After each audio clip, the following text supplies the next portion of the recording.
Bored ka na ba sa chicken breast na walang lasa? Subukan mo na tong recipe na to, baka mapasama pa yan sa mga listahan ng mga paborito mong pagkain. Una, tuyuin muna ang chicken breast gamit ang kitchen towel. Tapos, hatiin ito sa gitna para maging manipis at pantay ang pagkaluto. Pagkatapos, hiwain lahat ng chicken breast ay budburan ito ng asin at hayaang mag-marinate ito sandali habang hinahanda ang dredging. 1/2 cup of flour, tapos black pepper, salt, any kind of salt. Tapos ito Parmesan cheese.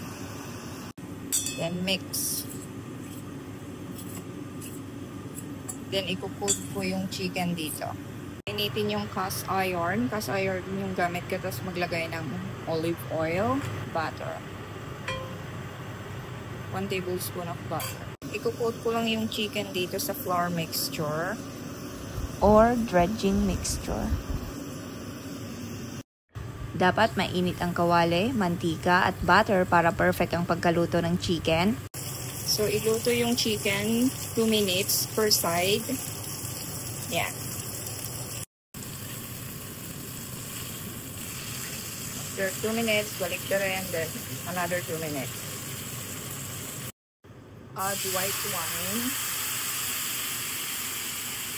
I-simmer lang siya hanggang maging half na yung volume na. Ayan, add garlic. Cook for 3 minutes. Halu-haluin lang. And then add chicken broth. Add lemon juice. Then butter. And then a bit of salt. And then capers. And the lettuce. Tikman ko muna.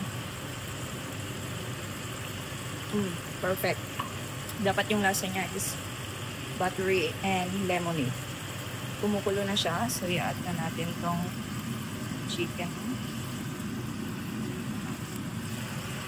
Then, isimmer natin siya for 2 to 4 minutes. Pwede nyo i-adjust yung taste. Depende sa panlasa nyo, guys. Kayo na lang bahala. Tansya-tansya.